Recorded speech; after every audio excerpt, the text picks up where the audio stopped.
Welcome to TippCast by the Nina Guardian. Hello and welcome to the third episode of TippCast. Myself, Shane Stapleton, I'm joined as ever by the Nina Guardian's Shane Brophy. And with us this week as well is Timmy Hammersley, former hurler for Tipperary, Meath hurling coach at the moment. And I was part of a cooler team that had a chat with you last year, very helpful talk as well. So how are you doing, lads? Hi, good Shane, thank you. Good stuff.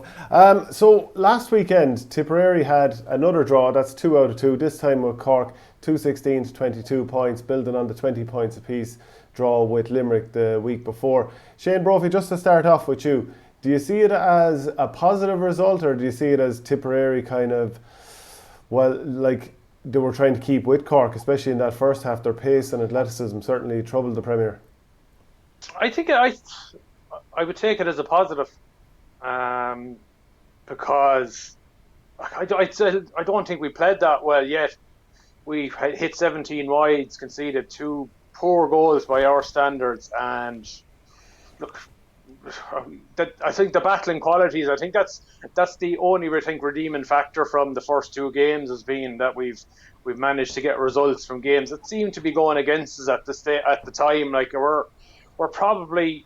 we're just not probably floating at the moment. I think of all the maybe the major teams at the moment, I'm not seeing what style of hurling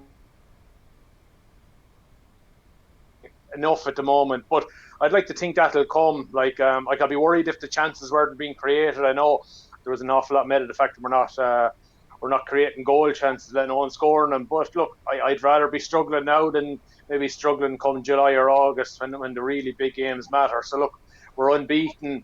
Look, hopefully we'll get that monkey off the back this weekend against Galway. And as I said in the first episode, if we won 2 out of the first 3, I would have been pleased. Look, we could have a chance of a win this weekend to be unbeaten after 3, be back in the shake-up for the league final. So, Tibby, I don't know, from watching from the outside, what are your thoughts on Tipp so far? Yeah, broadly the same. Similar enough, I'd say, Shane, from what hearing you say there. Kind of quite similar. Well, yeah. Limerick game, I was disappointed they didn't win that game. I suppose 2 factors I would come to mind for me is just in terms of overall preparation. Now, look, you'd hear a lot of things really, but I from what I'm aware of, the training load that John Kiley had his guys do they didn't have them flogging themselves like in the February, March, April time really. So by all accounts, the Tipp lads, as each individual had a lot more training load really. So from that end, I was kind of really hoping Tipp would have got a win on the day, because I do feel like Kylie and Paul Canark are really looking to be in greater form, come late June, July time, So I really did think that Tipp, could have won that game. And then from the other point of view as well, like they're up whatever by 5 or 6 points maybe with whatever time left, 10-15 minutes to go. It did seem like the one they should have won. Against Cork then it was kind of, again, the amount of wides really. But I suppose what I would really slightly hone in on what you were saying, it is probably slightly hard to see an identical style of play, particularly in the Cork game. I thought it probably came through more in the previous game. Now, I'm not sure whether it is the fact that Cork were very clear on what they were doing really, were incredibly short. So I don't want to be too hard on Tipp either, like in terms of is it a good judgment when you're playing against a team, as in like anytime you're going to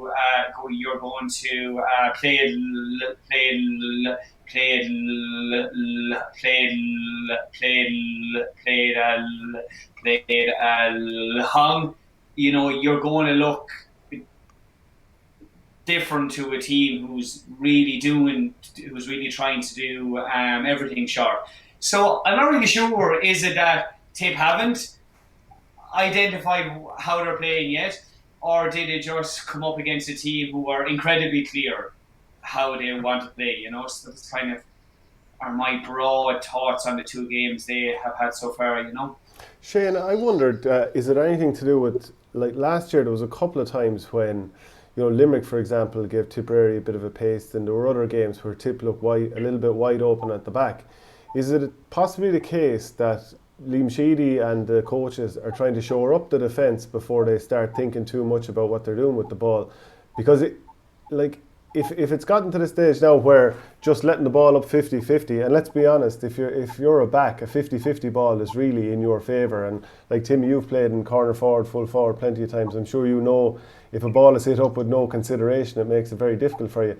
But is it perhaps possible that Tipperary are focusing a lot on getting numbers into the middle eight at the moment to actually win ball and stop having teams cut through and then worry about what they're doing with it in later games? Yeah, I think there's something in that. I thought it was laughable that some people were actually blaming Tipperary for maybe why the game was so poor last week, that they were overly defensive. I didn't think they were. I think most teams set up for their three inside forwards will actually pull out to maybe just beyond just inside the 45, put their hurleys up and try and block off lines of sight. Like it was up to Cork in terms of what way they approached it. They overdid it. They overdid it to the extreme. But I thought it was an interesting package that Brendan Cummins did in the just in terms of maybe our use of the ball coming out of defence. I definitely think our defensive solidity has been it has been impressive so far. Like conceding 20 points against Limerick and 216 against Cork. Like there in the modern game, that is very, very low scores to concede. Like when you're talking 26, 27, 28 points the way teams are putting up. So I think in terms of that, it's very good. But that coming back to what Brendan Cummins' package was, we seem to be bypassing maybe that midfield and half forward line in terms of maybe that 30-40 yard pass that to a guy that maybe is free in that area, and we're going for the killer pass into the full forward line. But I think that's an area that we can touch up on. Like I wouldn't be surprised, and I just listen to Eamon O'Shea on the Supporters Club app as well. Like he seemed very relaxed in terms of where they were. I would be surprised last week if Tipperary maybe ups the physical training a bit, because I would look at a guy like Alan Flynn, and Tim, you would have hurled against him. Alan Flynn probably has one of the best engines in club hurling in Tipperary. He just runs all day, and he was gone after. Look, if Alan Flynn has no more to give after 40, it says to me maybe a lot of the other players, maybe there could have been a hard week's training, maybe tapered off for Limerick, maybe went back to hard training for Cork, and maybe we'll take. I think at the moment, the All-Ireland winners is going to come from one of three. It'll be Tipp, Limerick and Galway. So I wouldn't be surprised if Limerick and Galway, out of the 3 games set, are the games that the management will hope to have the players maybe as fresh as they could. Maybe they took a gamble in terms of Cork that maybe we needed to do a bit more fitness work, and look, it nearly cost them a loss in the end, but they got there they got a draw. There's nothing. Timmy, what's it like playing as an inside forward when you're relying on some good ball coming into you? And after looking back at the Limerick game, where Tipperary got just 5 shots from play in the second half and didn't score at all, I couldn't remember too many good deliveries in. And then similarly against Cork, there was a lot of I felt sorry for Willie Connors, John McGrath and Bubbles and the different guys that were in there. What's it like when you're in there? And when you're looking in and watching this, are you thinking that's a tough day for those inside forwards with that supply? Yeah. Well, it is something we're kind of broadly struggle with, Tipp, I think, isn't it, Shane? Probably. I do think, as you said, Shane, or the two Shanes, to get the good ball in, you do need 1 or 2 shots, don't you really? Like that is essentially it. Very rarely Ronan Maron, he can puck it any length really, but you're clearing it from that position, like your own 45, 50 yard line, it's generally been stopped by a sweeper centre back or a half back and so on. So I do think Tipp probably have a problem, haven't they, there, that the quality is not going in. But look, if I'm honest, I think that's why, we don't play it as short as other teams do. And I think potentially that is the reason, really, So a little bit more short from Tipp around the half back line, particularly around the full back line, could definitely increase the quality of all. Increase the quality of ball that is going in. And you do absolutely, like the lads inside, John McGrath, John Dwyer and Willie Connors were the quietest players really for Tipp, but is that their issue really? It's more out of field, I kind of feel, and it does come back to the original point that Tipp, look, for right or wrong, I'm not sure, because obviously, look, this is turning into a huge argument, isn't it?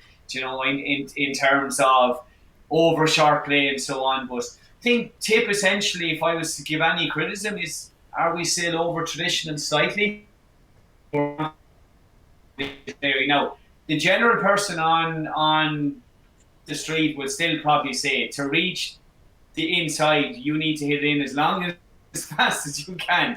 But kind of, that's not how I see it really, you know what I mean? I think them few extra maybe short passes will allow the quality ball then go into who's ever the three inside, you know what I mean? So, but I'm not sure if that's an issue that Tommy Dunn sees, or if Eamon O'Shea sees. But if I was involved, that's probably the tweak that I would try to make, Yeah, I think there are tweaks that can make. I wouldn't get too concerned about yet. There could be an element of maybe not showing their hand as well. I've been surprised with Willie Connors' placing in the first two games, because I think Willie's best position is around the middle of the field. He's such brilliant vision. If he gets a ball, he's very good at giving a bit of a dink pass, either a hand off the hand or off the hurl. So I've been surprised that he hasn't been drafted out from corner out towards the middle, where if you give him, just say if Ronan Maher came out, and remember the last shot Ronan had, he drove it wide from 100 yards, whereas if you give that to Willie would probably find somebody. Willie's vision is incredible. Like, we've seen it for Killadangan over the years. He's very, very good at fucking guys. Just in terms of what you think, in terms of, Timmy is saying, are Tipperary too traditional? I definitely think, so there's something what Timmy was saying, is that I think we're probably the last of the main counties that are transitioning towards the modern way of, which is a lot of teams are playing now. Even Kilkenny are doing it. I question on Kilkenny. I'm not sure. Yeah, I think Kilkenny, they're doing an element of it. Kilkenny are further behind Tipp, in my opinion now. But sorry, just to go on that there, it's not been heard though either, because you know what I mean. Is the Tipp player, is the Tipp forward really suited to that game, or do we need a combination of a slightly more traditional, but bringing that a little bit more shorter play into it as well? So I think for me, it's the combination. Can Tipp reach the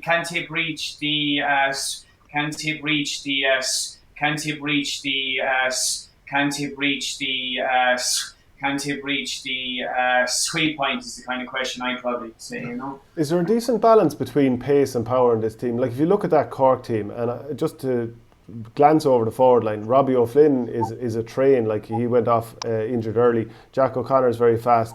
Dara Fitzgibbon, of course. Patrick Connor's elusive in his own way. Alan Cadigan fast. Luke Mead, a link man with pace as well. And the Tipperary forward line, and the options that didn't start as well. Now, Dan McCormack was injured. Maybe he'll play midfield. Does Tipperary have that balance of pace and power you need, or could you jump back to 10 years ago when Tipperary were doing the interplay and stick passes 20 and 30 yards, moving teams around? Like, what's the best setup for Tipperary to go with? Is there a lack of pace and power as far as you see it, Timmy? Is that limiting Tipperary? Again, Shane, like, a lack of pace and power might be a bit, not harsh, but might be, kind of slightly. But like, skillful players has been Tipp's strength forever, really, hasn't it? Do you know what I mean? So, how do you play to that strength? Yeah, that's a very. I mean, I don't know if I have the exact answer, but for me, it's trying to get the balance between, I suppose, keeping the little bit of traditional long ball, which we want to do, kind of slightly, or it's how we've been brought up to play, isn't it? Really, you know. I'll put snow on it. But the slight balance then, I think we can go shorter. I do think we can, and I think that is the tweak for me, because look, I think the evidence is there. Like, the ball is not getting in to the danger zone as often. Like, as you see, like Peter Casey, Graham Mulcahy over the past 2 years, Aaron Gillan, like, they're getting it in that danger zone the whole time, really. And I just think the danger zone for Tipp is not getting in there to the same quantity. So for me, it's the greater combination of, as we say, a little bit more traditional, but then a little bit shorter as well, is the balance I would probably aim for, Shane, you know. And Shane, were you surprised to see Paddy Maher named full back? I thought he had quite a good game on Patrick Horgan. Now, Patrick Horgan, of all of their forwards, is arguably the most dangerous with ball in hand, but probably the least pacey of the players. But Paddy had a good game, and you know, plenty of people out there would be saying that maybe he's coming towards the latter end of his career, that he mightn't be a starter anymore. But what did you think of his performance? I thought it was solid. Like, I'm not surprised he's gone back to full back. I thought as he was getting towards the end, that's where he'd go. And I know he's had occasional struggles back there, but I just think the way the modern game has gone, like, I think Pádraig, when he struggled at full back, is against the tall full forward, the Johnny Glynn, was the Isaki O'Halpines, guys who stand toe to toe with him in the air, where the modern game, the ball seems to be coming in that little bit, that's coming in lower, it's a bit more precise. And look, Paddy's able to play that game all day long, like, so. And look, I'd have no fears of him there.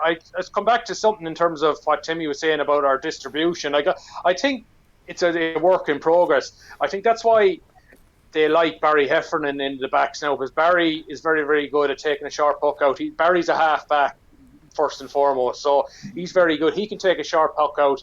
If a guy comes to challenge him, he can sidestep him, get around him, play it forward. Ronan Maher's able to do the same as well. But after that, who else have we got? Like, Brian McGrath is young. It's going to take him time to settle in. Seamus Kennedy, he pinged a lovely pass to Jason Ford in the Limerick game for a point, so he can do it, but I'm not sure that's the strength of his game. Maybe when Brendan Maher comes back, he'll probably help us there. So look, I think there's a balance to be struck in terms of knowing when to go. Maybe that short pass in the middle of the field to Alan Flynn, Dan McCormack, maybe a Willie Connors, or bypassing them and going into Shane Callan or a Jake Morris or a John McGrath. Like, I think that's where Jake Morris is sort of struggling at the moment, because I don't think he is a set position. Like, he's sort of playing in that sort of floating role around 11, and it's just not happening for him at the moment. Like, I think he's better off inside, either beside John McGrath or Shamey Callan. And I personally like to see him inside with John this weekend, assuming Shamey's not back yet. And just getting on the end of some of those balls, as we saw, like, he'll go for goal 9 times out of 10. I suppose we saw last weekend where he probably should have taken a point, and he ended up going into a cul-de-sac and he lost the ball. But look, I wouldn't be worried about that. I like Tipp guys taking the easy point, but I just think he's probably one player that's from being asked to play that floating role. I think that floating role is probably more. I think it's more better set up for a Willie Connors player actually than a Jake Morris. Timmy, you know all these players very well from playing with Clonoulty, Rossmore. Are there any other players that you'd like to see in different positions, or on the whole are you happy enough with the way they're being lined out? I'd say younger. I know this has been said now, but I know it's an argument either way as well. But I think, and you could have arguments very quickly as well, because look, all the seniority players are still performing. They're still playing to a high standard. But I do think for the future of the team squad, I definitely would like to see a number of younger lads blooded really this year. I think that is absolutely key. because I don't think Tipp should want to find themselves in a scenario where whenever 3 or 4 years time, where you do have retirements, in a short space of time, really, and suddenly you haven't players blooded. Do you know what I mean? So like I would like to see 2021 like Brian McGrath. He seems to be slotting in, to my mind, ideally. You know what I mean? He's played 2 games, and so he's one now. He should be a focal point, really. You know, Paddy Cadell from Jacob Rackins. I can remember do you remember the game he played last year in Cork? He got taken off after. It just seems he hasn't broke in since then, really, hasn't he? Not. No, but you would think he's perfectly set up for the short game, because his football background with the Brackens, he's well able to break a tackle, either they shift on a hand pass or dink maybe a 20-yard pass. So he's not mentally tuned to sending the ball in long. He has that football IQ to maybe have survey the thing a little, slow the brain down and survey the thing a little better. I'd love to see him getting a run this weekend against Galway. I just think there's a role definitely for him. And I kind of feel, since he was taken off that day in Cork after playing really well in the first half, he struggled to break on against Henstead, so he's definitely, now I know he's from my own club again, but Dylan Quirk, to me, has raw material there.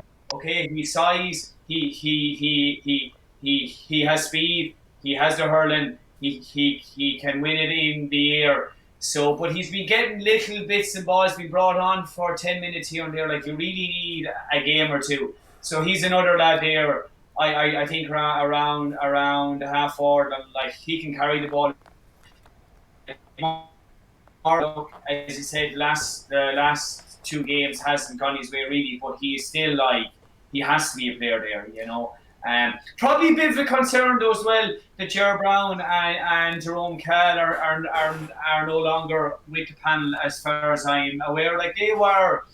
I mean, you go back to 221 All-Irelands or 20, a 121 and 120, like, they were top players. Do you know what I mean? So I think that is look, for reasons, but that is a disappointment for Tipp hurling, that you don't anymore have probably two of your main underage players there, Even just to build out that point, Timmy, because so number 1, Ger Brown got player of the year in that year of one of those All-Irelands. And then you've obviously mentioned Jerome Cahill, who was free scoring as well and looking like a really good option. So the 2 of those lads who both have lightning pace, now for different reasons, they're not in there. Then the centre-backs on the 2 team, Paddy Cadell, I think we all would love to see a little bit more of him. Maybe there are injuries, I'm not sure. He obviously he's been picked on the panels. And then Robert Byrne was centre-back, of course, on the other team as well. And we haven't seen any of them. Contrast that with Cork, and you're seeing Shane Kingston, Luke Meade, Mark Coleman, and a couple of more of these lads coming on. So do we sometimes overvalue or sort of overrate how good those underage teams were under Liam Cahill? Because, like, maybe they were the sum of their parts type thing, whereas Cork had the stars and they didn't quite put it together. Shane, I'll just throw that to you first. Yeah, I think it depends on, I suppose, necessity, really. I think Cork probably had no option but to put some of those their younger guys in there. Because look, like, you saw the likes of Conor Lahan and Aidan Walsh jettison Stephen McDonald at the back end of last year. Like, I suppose they were excellent players on their day, but just wasn't a consistency there. Look, like, you would think about it, that 2018 under-21 final. Look, I'd say pound for pound, Cork probably had the star players, but Tipperary just ground them down on that day and got the win.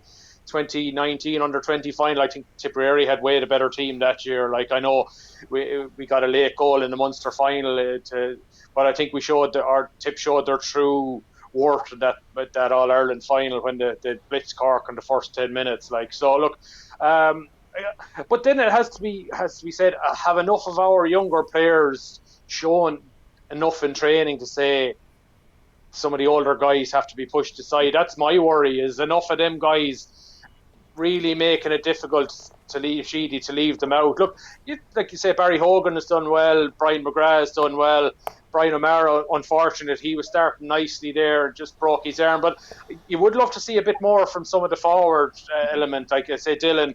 I'd love to see either Dylan Cork or Mark Keogh get a start this weekend. Just offer something different. Niall O'Mara, look, we know what we're going to get from Niall. Like, he's as honest as the day is long. I said it before. I'm not convinced Tipp are best served with Bonner Maher starting. I think it's psychologically huge for a team to see Bonner going off after 50 minutes. I'd love to see him, and I've said it before, Shane, Bonner coming on 10-15 minutes into the second half, and the other half-back's tongue is beginning to stick out, and you see this guy who's just all action coming on. I just think we need to strike a balance between having a starters and having guys to come on and finish. And I definitely think come the summer, if we're to do anything, I think we need a Dylan Cork or Mark Keogh to be really in the starting 15. Look, they mightn't finish the game out, but look, if they can go 45, 50 minutes, big contribution, and then have a Niall O'Mara or a Bonner or some of those guys to come off the bench and finish the thing out. I still think we're a work in progress. I don't think Liam and the boys and the sideline will be worried too much. Look, if we get a win against Galway this weekend and we show a little bit more, maybe those fresh faces in the forward line, one or two of them show a little bit. Like, I think after 3 games you really couldn't ask for more in terms of progress going into the latter end of the league. Timmy, can I ask you about the free taking and Jason Ford's leveller against Cork, which was more or less at his own 45 at the sideline, stroked it over as if he was just in the park up in Silvermines on his own. So number one, the quality of that, and there's all this talk about all the frees that are happening at the moment. Like, there was 48 frees in Westmeath. There was Westmeath against Waterford. There was a huge amount of frees in the Galway Limerick game. Number one, it's driving us all cracked, so I'm sure you agree that it's very frustrating. But like, even having to stand there and watch a free taker stand over a free, it might take a minute between trotting from the 14 back out to the far 45. You're a free taker, is it about time that we brought in a time limit for frees to be taken? Because if there's 50 frees in a game and it's going to take a minute for each of them, how are we going to get any hurling done? Yeah. I think there's probably maybe so, Shane. I think there probably we have an issue, haven't we? Though, really, with I suppose with the quantity of frees. But then, are we coaching how to tackle? Like, that's probably the main question I would ask as well. Do you know what I mean? Because you probably know, though, Shane, as well. In teams you train with, like, a lot of the times, we play small-sided games and we literally kill each other in them. Like, do you know what I mean? So like, everyone is giving out about the rules and the refs, but I wonder, well, we probably need to tweak now. Do you know what I mean? How we actually coach as well, because it isn't great now, but I would have always felt there was a problem, though, Shane, as well, with the actual tackle in hurling. Is such it was such an anomaly. Like, who knew? Like, you could kill someone one time and there wouldn't be any free, and then do you know what I mean? At least they are trying to tidy it up and put a structure to it. So now, have we gone too far with a structure with it? Is the question as well. But I would also think, if you're with a team now, you need to really think about how you're coaching it. Do you know what I mean? Do you do that with Meath? Is that an area you focus on with Meath? Yeah, sorry. I work Shane on the more psychology work. Okay, so but Johnny Enright from Turles would be doing the hurling coach. He would broadly focus on the tackle as well. So look, it's just is the thing there, isn't it? So I wouldn't buy in fully that the game is ruined yet and all that kind of hysteria stuff that you kind of heard over the weekend. I think from your colleague as well there, Shane, Michael Burney there, he wasn't happy anyway. So I probably would hold off on that yet and see how it plays out over a period of time. But I would just go back to two other elements of it. If you went back like 10 years, maybe 5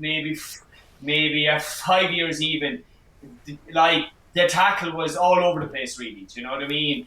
And I would also suggest that we think about how we actually train it now as well. And it'll also maybe hold off on the kind of wild criticism that you saw as well.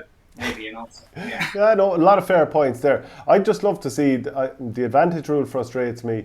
The water break at this point frustrates me a little bit. I don't see a reason to have a tactics board out and we have to have a coach there kind of giving it the big one for 60 seconds. There's been more water drank between myself and Timmy since we started this than there is during water breaks. Well, that's it. Like, I mean, there's a few of these areas, like the advantage rule, I think we're all a little bit frustrated with that. But like the water break, there's too many things that are just killing the flow of hurling. Like, surely the biggest thing is it's fire and brimstone and you're in there and it's war and, there are very few breaks. I mean, that's the beauty of hurling. It gets a momentum. But the thing is, Shane, I just wonder, is it a consequence of two things? That the fact that players had probably the guts of 4 or 5 months, a lot of them, where they were doing not only gym work, like we'll probably have the strongest set of inter-county players we've ever had, like physically. And then we're also a consequence of the style of hurling, where players are more or less encouraged to take the ball into the tackle and maybe either try and break a tackle and maybe chip on a hand pass or break a tackle. I think if the trend in hurling is for players to carry the ball into contact, you're probably going to lead to more frees. Timmy says, like, if you're not coached properly to tackle and you're going into contact a lot of the time, maybe just to hit a shoulder or try and slow a guy's momentum, like, what's the referee to do? Like, I watched the Galway Limerick match live last Sunday, and like, what was there? Probably the guts of 36 frees. Is that what John Kiley said? And like, just say you'll take, for argument's sake, maybe 5 or 6 of those frees were probably soft. Just which in any game, whether from senior down to junior C club, there'll always be a handful of frees that a ref will give away that are soft. But 95% of the frees in the Galway Limerick match last weekend were frees, as far as I saw. They actually gave James Owens no other option, like not to blow the whistle, like. So I think, as Timmy said, it's some of this is going to have to come back on the coaches now a small bit, whether they want to. It might suit some counties to stay it as it is, in terms of what we've a very, very good free taker who's going to nail them all, like Shane Nyland or a Jason Ford or a Patrick Corrigan, or do you try and change it up for the enjoyment of the game? I don't know what way it's going to happen. I just hope maybe it's just the consequence of the fact that players have had so much time off that maybe as the year goes on we get into that the free count will start to level off and maybe the quality of hurling might improve. Plus the fact that hopefully by July, if there's crowds allowed back in, we won't have the crack of every time a player is touched, there's RF from 4 or 5 guys in the sideline looking, screaming for a free, and the ref feels he has to blow the whistle. Like, and maybe the lads on the sideline will be, their voices will be drowned out by the crowd. So maybe that might help it as well. Maybe it's just my own thinking on it. Well, obviously we're far more interested in Tipperary than any other county, but Galway did play Limerick last weekend and beat them 26 points to 117. They do look like the two most likely contenders, and obviously we hope Tipperary are in there as well. Before I come on to Galway, who Tipperary are going to play this weekend, Timmy, what do you make of where Limerick are at the moment? Declan Hannon obviously has to come back. Aaron Gallan will come back in as a starter. There's a couple of other guys who may come in and out. Cian Lynch had a quiet game. He was kind of wing forward, half forward, normally midfield. That's where he's won hurler of the year. Kyle Hayes, I thought Galway did a good job of bypassing him. Evan Nyland was probably centre forward more often than not. He didn't really get in the game. Obviously, John Kiley was frustrated when he used the term simulation with regard to Galway after the game. Now, he's rolled back and apologised for that since. But maybe it's an element of frustration. And some of the key men aren't really like starring just at the moment. You know, of course, they're only back a couple of games as well, same as everyone else. Do you see any kind of chinks in the armoury for Limerick after a couple of games? That one's for you, Timmy. I'd probably bring it back, Shane, today. I think a point is... Sorry, yeah. I think I'd bring it back, Shane, to a point I said earlier on as well. To my understanding, like, they were not training extremely hard February, March, April time. You know, that's just from hearing one or two from talking even to one or two players and so on. And I saw an interview that their strength and conditioning coach done, I think with the Examiner maybe a while ago as well, Mikey Kiley, he always seems to be pretty open about their preparation and their training. And I mean, from what they have said anyway, that they weren't training extremely hard, So if that is the case, I do think that needs to be taken into consideration. Where were they aiming to really hit the ground running in over May, in June? I'd say they weren't then, if that is the case, really, And I probably would take them at face value as well with what they're saying, So that brings you on to where are they now, and and have they any concerns, or should they have any concerns? And I probably say no. I still would absolutely, as sure as you can be, I would guess come July, August, they will be incredibly hard to beat, really. And it's just coming. Look, yes, they're fast, they're strong, they're aggressive, they're all of things. But I just bring it back to the job is, and they're incredibly clear on it, and everyone on it clearly wants to play whatever role they have, and I just think for the past year or so, like, they have been ahead of any other team really in that sense, you know what I mean? So I don't see him dropping with that, really, do you know what I mean? So are they going to drop? Like, they may drop a slightly, but I don't think it will be huge. So for me, the question is, can the other teams catch up to them? So is there a worry from their end? I wouldn't think so, to be honest. Like, I would still strongly suggest, after 8 weeks of games and training, they have such a bank of training done over the past.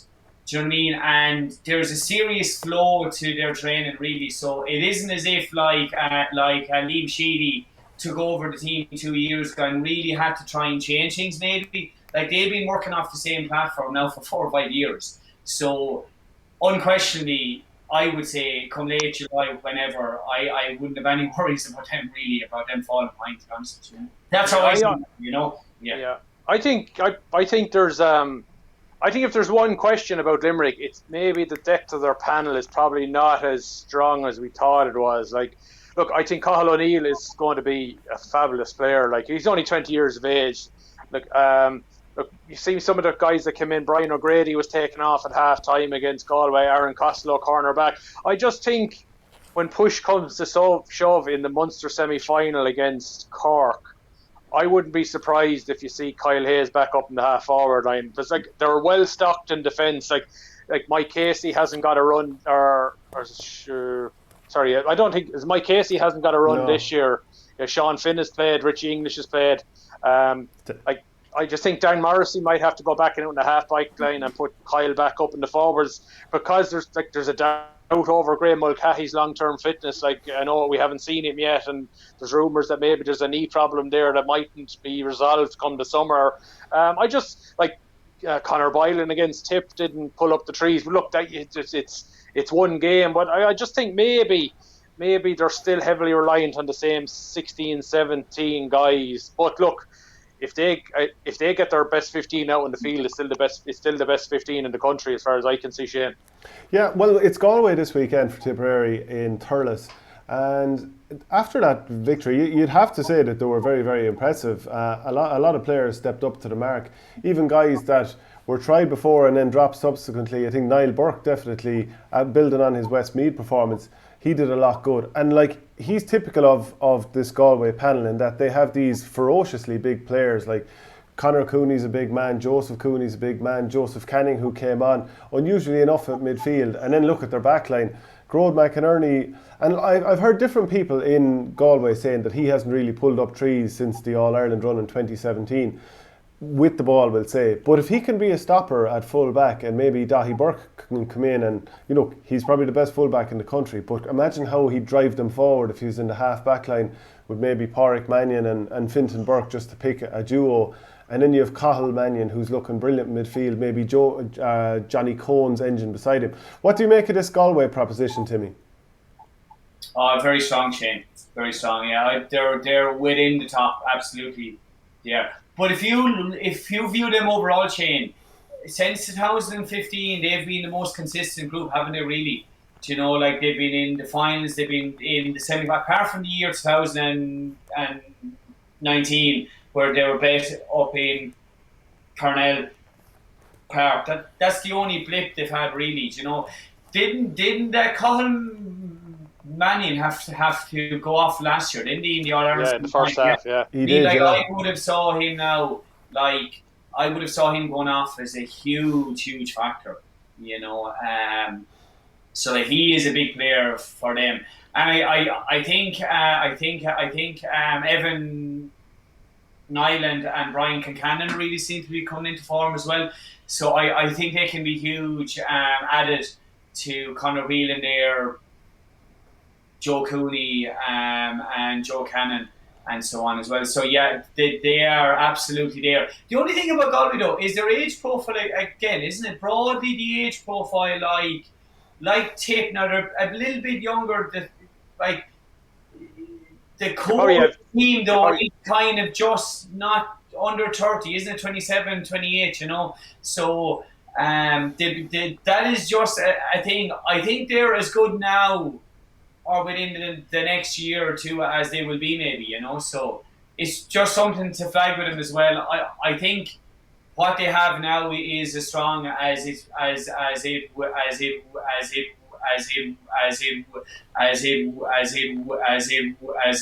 be. Because if you look at Gerard McInerney, David Burke, Joe Cooney, Joe Cannon, so on, they're definitely heading to 30 direction, aren't they? Yeah. Where Jimmy? I know you probably have to leave there in a minute, but just a question on Joe Canning before you do. He came on at midfield. If you look at that forward line with Conor Whelan, Evan Nyland, Brian Concannon, Joseph Cooney, Niall Burke, and so on. Jarlath Mannion obviously had pace as well. He came in corner forward. Where do you see him fitting into this team? I'm sure he'll start without question, but midfield I would see as being unlikely, even though you can see how he can stroke a ball around lovely, he could feed the forwards. But where would you see him fitting in? Well, it depends who you want to go as a playmaker, isn't it? Who was centre forward last week? That was Evan Nyland, yeah. Wasn't it? Yeah, so I mean, it's either going to be him, someone like him, Brian Concannon type player, or Joe Cannon type player, isn't it? So I think if he's in there, that obviously means Joe Cannon won't be there. And then you're looking at either a wing forward or the two-man inside kind of thing. Now, I think John Fitzgerald, Shane O'Neill's style is kind of two inside and one out, isn't it? Kind of slightly. So then kind of you do wonder, isn't it? Like where Cannon does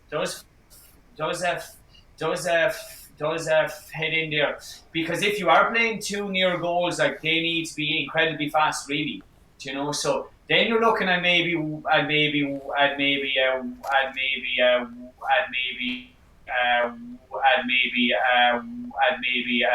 forward, isn't it? So, but as you said, Shane, he is a presence, isn't he? You know what I mean? So if he's available, he's going to be playing, really.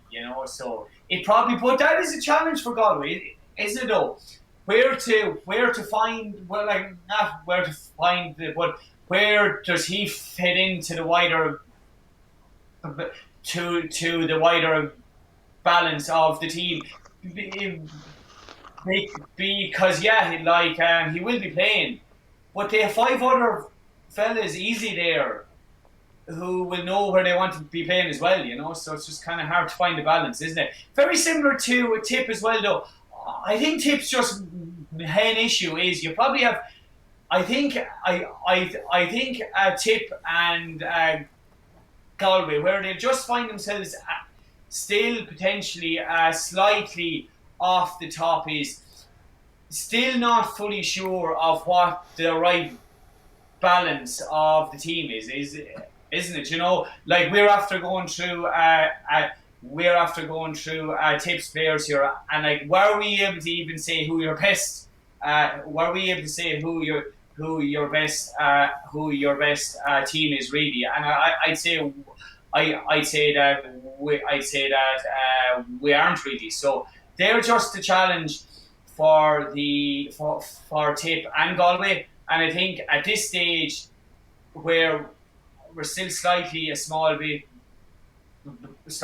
bit behind the top team, I think, Hanley, you know. Okay, well, Timmy, I'm not sure if you have to head away there, but if you do, thank you very much for joining us on TippCast. We really do appreciate it. Yeah. Cheers, Timmy. Thanks, Shane. So, Shane, just even to build on again into this game this weekend against Galway, what are you expecting? What's the crucial thing you want to see from Tipperary? Just to follow on there from the chat about Galway, I'd like to see, like, you can never have too many playmakers, like, and I think Galway's number one playmaker at the moment is Cathal Mannion. So look, if Galway go with Cathal Mannion and Joe Canning in that sort of midfield role, like, if they get that right, like, you can only imagine the quality of ball that's going in. But I think I would be interested to see what Tipperary do with Cathal Mannion this weekend. Like, I think he hit 4, if not 5 points in play in the quarter final in Limerick last year. Like, he really did a job. Scored a goal as well, actually, if I remember correctly. He just like. He scored a goal as well, if I remember correctly. Yeah, like, he just glides around the field, like, so. Like, I know Liam Sheedy's mantra is we don't focus on the opposition, but look, I think every manager says that. Like, but to Tipperary go at a man marker or some sort of a stopper or just somebody to negate his influence? Like, because I think he's the player that makes Galway tick. Like, if goes into that half back line, generally he's the one that picks it off Pádraig Mannion or picks it off Sean Loftus, and away they go. I think that's one thing I've been impressed with Galway so far, has been their movement. They're just doing everything that half yard quicker than every other team at the moment. If you're to be concerned for Galway, is can they sustain that through the next 3 months? Whereas maybe I think Limerick, as Timmy alluded to, maybe Limerick are plotting a different course. Like, I don't think another league title is going to matter in Limerick. I think for Limerick this year, it's all about retaining the All-Ireland. They'll feel they missed out on a back-to-back 2 years ago.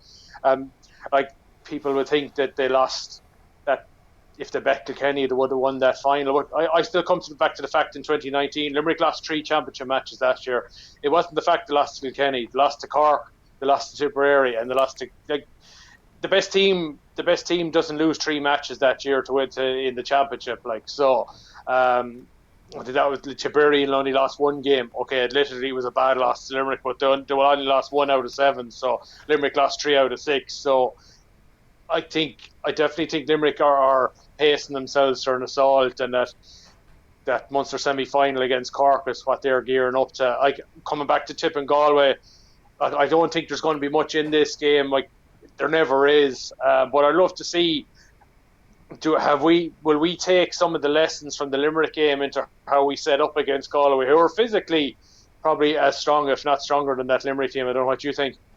Yeah, I think Galway do. I think Galway have everything that's required. But like Timmy said about the balance, part of it is finding, much like Tipperary, finding that age balance and experience balance, because you can't have every player that's 31, 2 or 3, and it doesn't matter how good they are at picking a ball out. If you don't have the athleticism to stay going for 70 minutes or the pace to stay going, and if you have too many lads like that, it's a bit like, there's no point in having 15 Dan McCormicks, but there's no point in having 15 Bubbles O'Dwyers either. You need a balance of the two, and one may not work without the other or help you get across the line. So I think that's the big challenge for Shane O'Neill.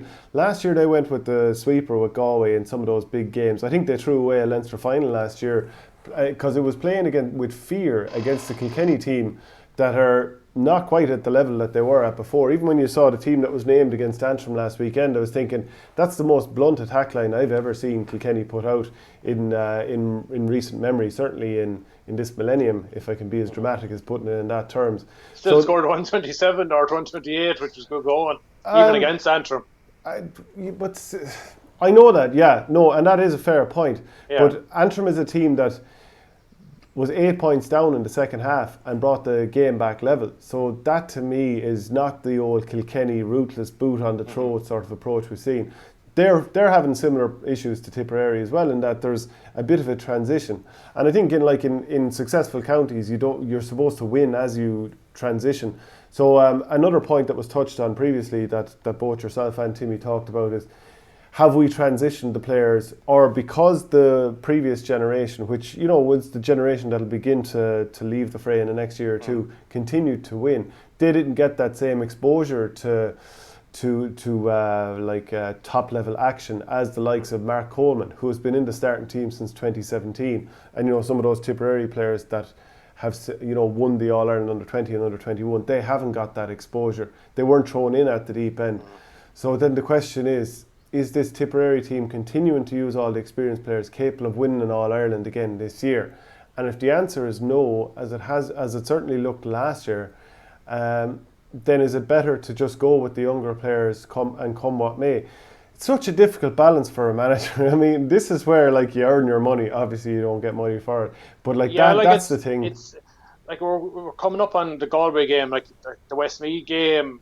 No disrespect, it's probably we're not going to learn an awful lot. You have this, and you have the Waterford game, which is potentially a Munster semi-final dress rehearsal to try and find out what's Tipperary's best 15. Look, I'm not sure whether the management are going down that road. Maybe the management want to put together a team that starts and a team that finishes and know what to have off the bench. But at this stage, 2 games in, I'd love to see after this weekend what's maybe up to 11, 12 of the team that will start that Munster semi-final.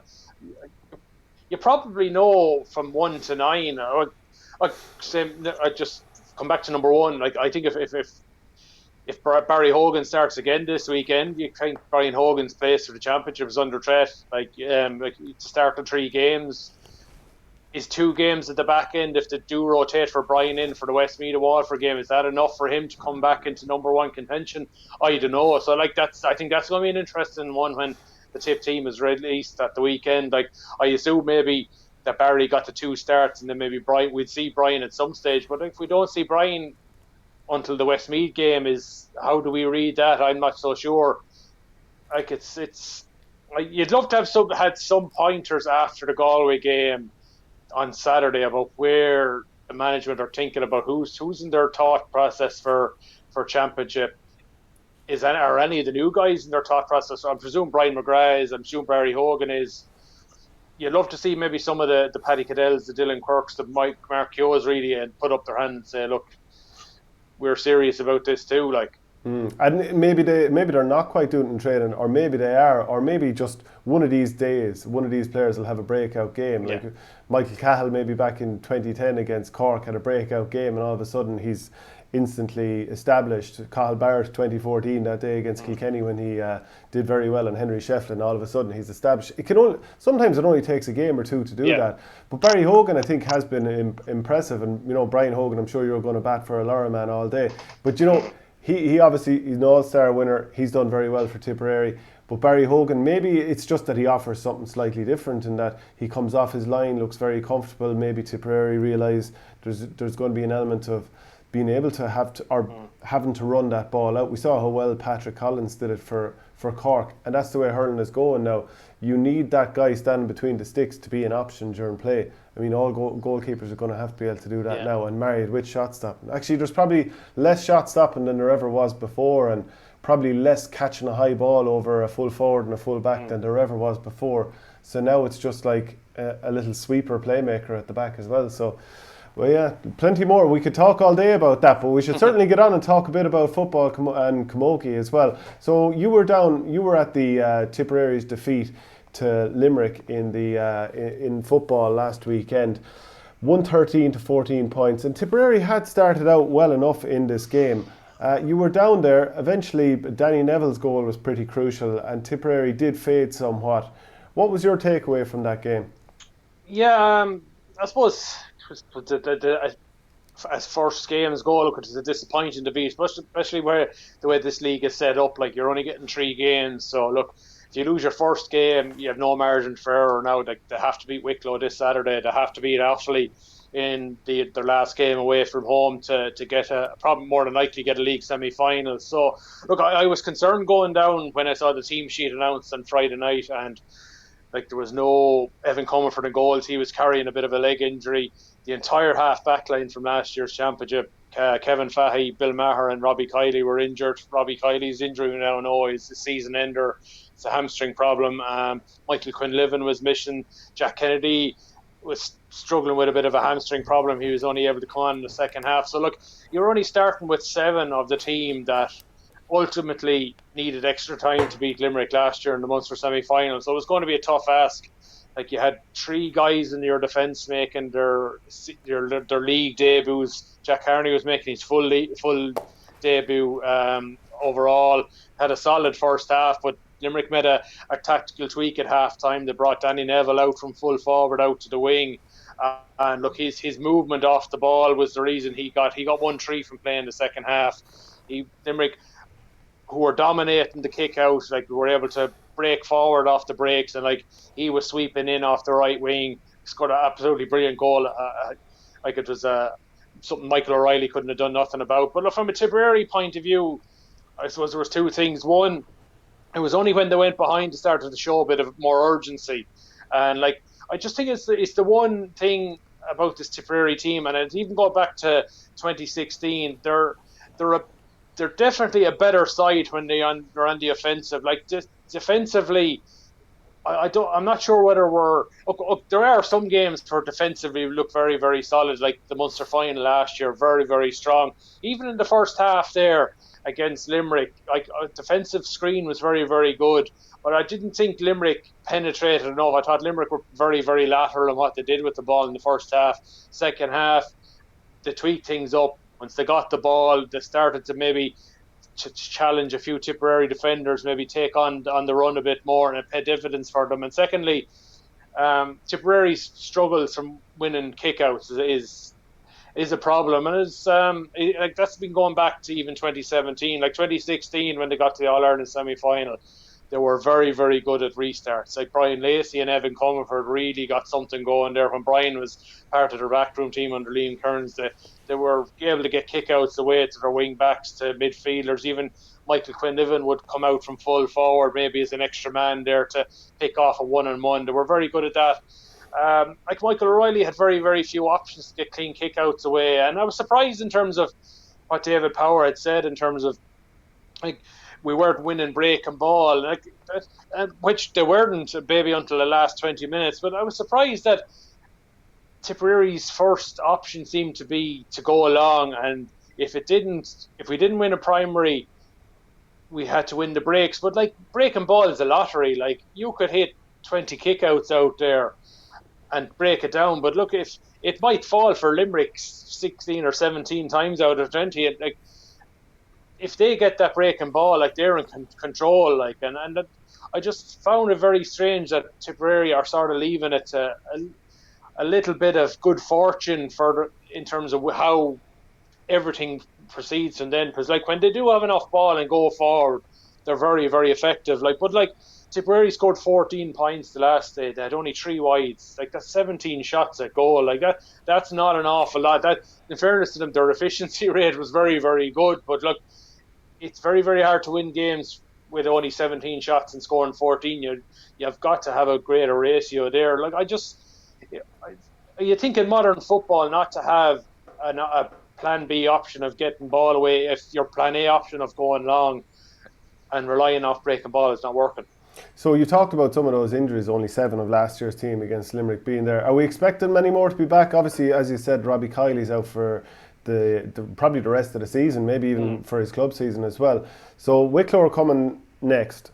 David Power has said the next 2 games are must-win games, and Wicklow are on the back of a defeat to Offaly. So do we expect to see more players coming back, or might we expect a similar enough performance at Semple? I think there was an element of caution in the team they picked, because like they did on the previous weekend, they played Waterford and they played Kildare. Now, I think the Kildare game was played on a Monday night, so I think that's where a lot of the injuries, muscle injuries, happen. So, like, you're talking muscle injuries from Monday to Saturday. That's too short a time frame. So, look, it would have been very, very risky.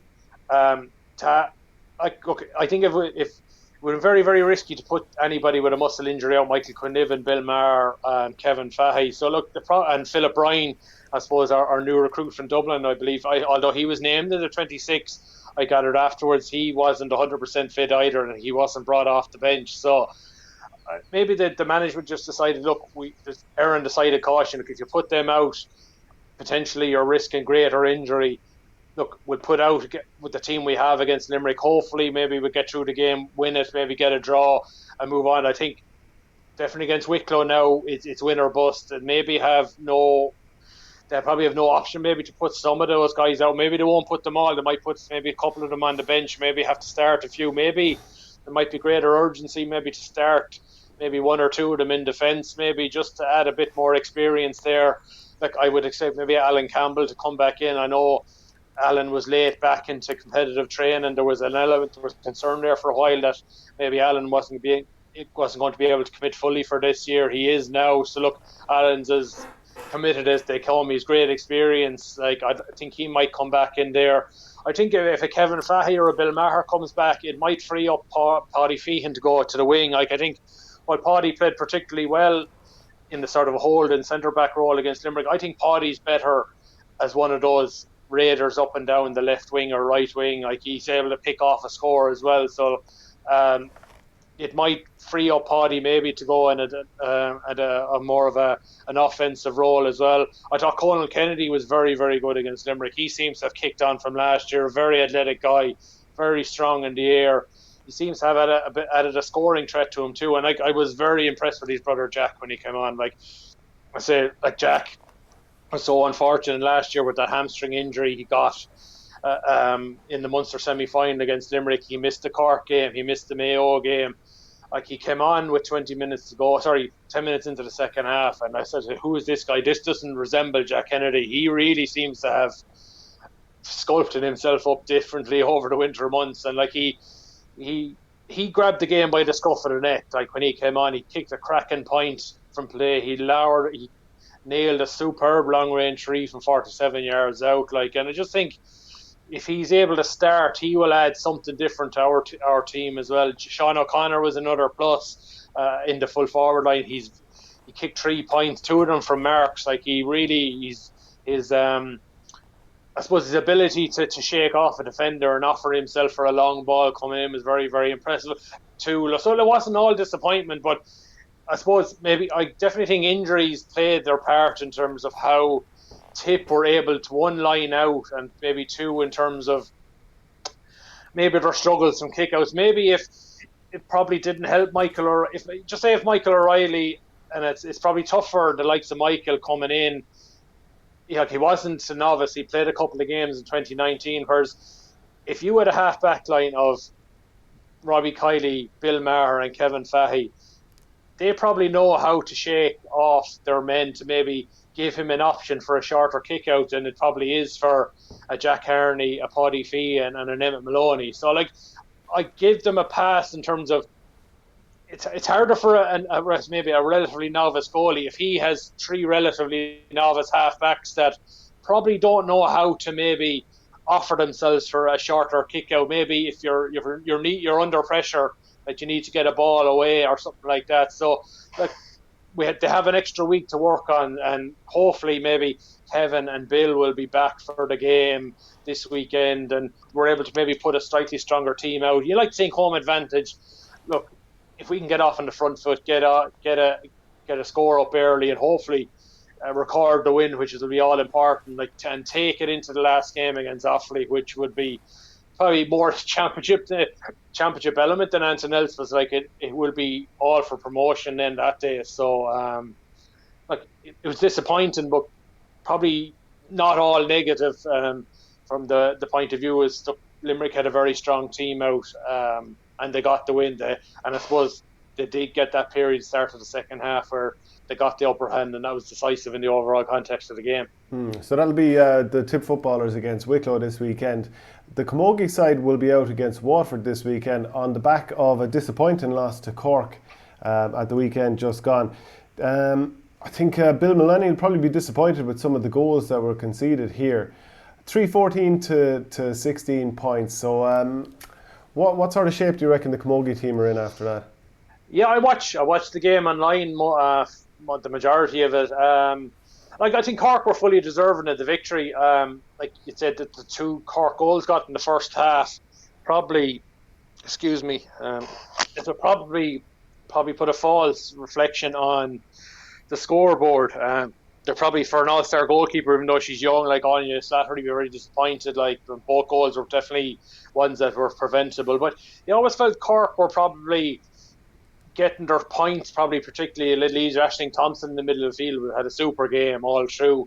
Tipp, again, probably slightly reliant on caught the van up front. Like, they probably had a couple of chances there, maybe to the likes of Claude McIntyre, probably a good opportunities maybe to add a couple of more points in play. But I still think Caught still probably a bit reliant on Caught. Hopefully, as the summer goes on, Orla Dwyer will be back. She'll definitely improve it. Nicole Walsh will probably improve it. I definitely think there's something for Tipp maybe to consider. Is Karen Kennedy is an outstanding camogie player. She's absolutely brilliant. Like, centre back, midfield, she's very, very good. I just think, in terms of maybe where we're at in terms of the development of the team, and we seem to have plenty of options, maybe half back line, midfield, that could Tipp maybe look to convert Karen into maybe some sort of a midfielder come half forward, because like, she is so athletically powerful and strong that if she takes off on her solo run, she could end up in the 21 very quickly and sticking the ball in the back of the net. I just think maybe if we don't have natural forwards at the moment, maybe Tipp have got to manufacture something. And maybe she's so good as a player that maybe it's something Bill and the selectors have got to consider. Maybe just at this moment in time in the team's development. I just think defensively we look pretty solid, and maybe they could consider, even in the Waterford game this weekend, is it worth having a look at Karen up front? Maybe in the half forward line, where if she gets a ball in the half turn, she's gone.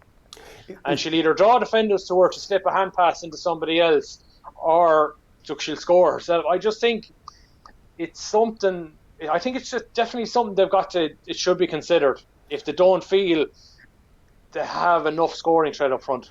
And like, how important is it though to just get a result this weekend? You know, I mean, it is just the league. It's all about the championship. But having lost to Cork and conceded a few goals, you could tweak and try stuff out and put Karen in the forward line.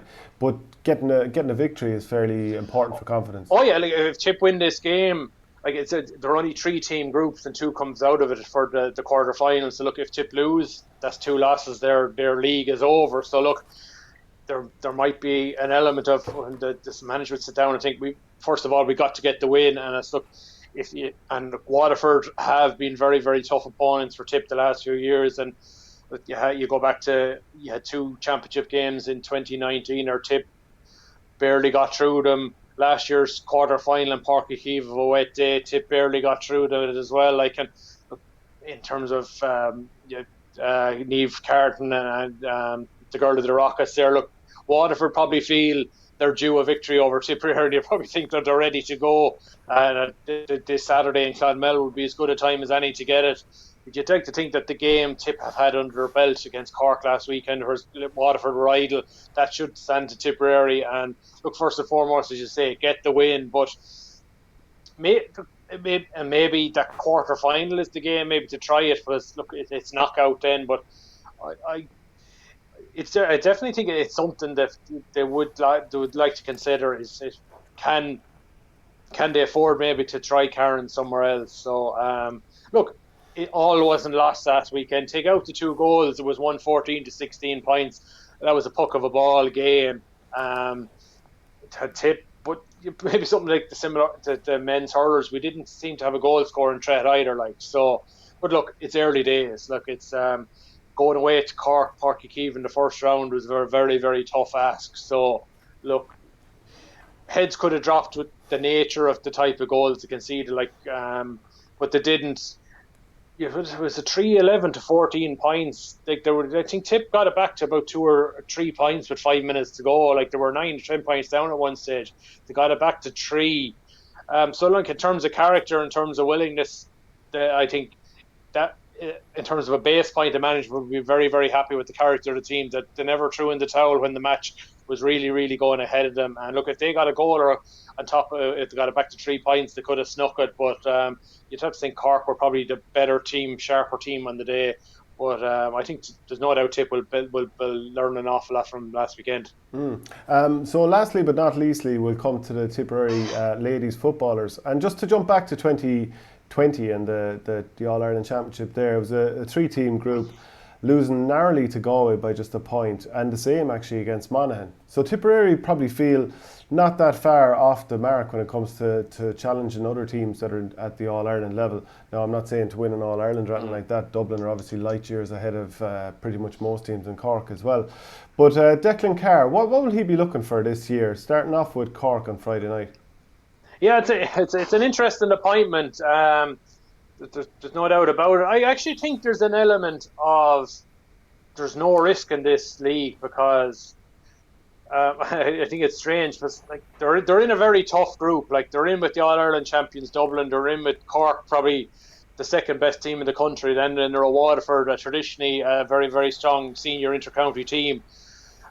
Tipperary are still very young. They will be without Samantha Lambert, who's retired. They were without Orla Dwyer and Ashley McCarthy, who are not back from Australia yet. They probably won't be back till the summer. So, look, they're down an awful lot of experience. So, look, I think in some ways they're probably at a shot to nothing in terms of they have no choice but to probably trial some new players. I suppose. And I suppose maybe it's a free pass for Declan in some ways, but you and me both know Declan. Maybe look, he is as tough as they come. Like he'll want to win games as well. This Tipperary team will be ultimately they'll be very competitive in terms of the team that they put out in the field on Friday night, starting against Cork. It could be a difficult league in terms of they could suffer a couple of heavy defeats. Like if look on the flip side, Anna Rose Kennedy is back from injury. Caitlin Kennedy is back from injury. Edith Carroll has recommitted to the squad. She's one of the new faces, relative new faces. Look, she was on the panel a few years ago when they won the first intermediate in 2017. She was on the panel before that as they were trying to get back up there. So look, there is a nice balance of youth and experience, but I think it's going to be a tough league. I think Declan Carr is going to bring something different. I think if there was one maybe thing about the Tipperary team last year, like they were very, very easy on the eye. I think maybe they weren't overly cynical, and that's not to say Declan is going to bring a cynical touch to them. I suppose maybe an element of Tipp learning maybe the dark horse, a small bit more gamesmanship if they have to give away maybe the odd free here and there. Maybe if I think there'll be an element. I think it's going to be a tough league for them. I think if Tipp ultimately avoided relegation, they'd be happy with that. I think if they had Ashley McCarthy and Orla Dwyer here and had a full team out, I think they'd be very, very strong. I don't think we're going to get to see that until the championship comes. We'll know a lot more Friday night when they get out there. I'll be just interested to see. There's no doubt about it. Declan Carr is going to have this team fit. He's going to have them hard-nosed. They're going to work hard for each other. But I just wonder, without the quality of O'Dwyer and McCarthy and Samantha Lambert, will that be enough in the league? I just think it's a tough start, but if they play well and maybe get a shock result against Cork, they could be onto something here. I just think the fact that Declan is there will be utterly fascinating. Like I don't know if you read his piece in the Garden, my piece I did with him. Like he knows him. Like he doesn't come from a football background, but he's got involved through the game through he's having 5 daughters. Like he was more or less had no option. Like you have 5 daughters living in Holy Cross, you've got to start playing camogie or you got to start playing ladies football. They've done both. They seem to have veered towards ladies football. And look, we saw what Declan brought as a player to Tipperary. Probably not the most gifted player in terms of ability, but what Babs Keaton saw of him was a tough, hard-nosed midfield guy in the middle of the field who set the tone and ultimately became an All-Ireland winning captain. And I think he'll bring that hard-nosed, tough edge that maybe was the element, maybe just the ingredient that is probably missing from this Tipperary team. I don't know, you would have seen them the last couple of years, even at intermediates, playing in those All-Ireland finals. They were very easy on the eye. It'd be interesting to see, does he bring a different mentality to take him to the next level? Yeah, and I remember playing a soccer match against him when he was playing for Holy Cross. Jeez, it must be 15 years ago now. But even in the latter stages of his soccer career, I'd imagine he was still hardy enough. But what I think would be a good thing to see from this, like you're saying, a bit more of that hard edge, a bit more of the dark arts.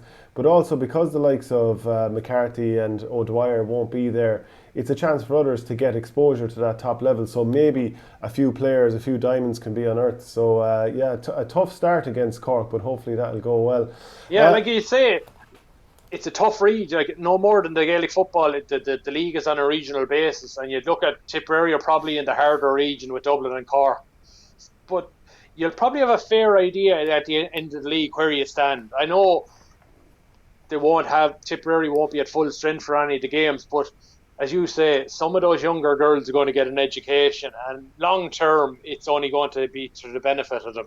Yeah, without doubt. Okay, well that's it for TippCast this week. If you have any comments, make sure you get them in on any of the Nina Guardian social channels. I'm Shane Stapleton, and Shane Brophy with me today, so thanks very much. Cheers.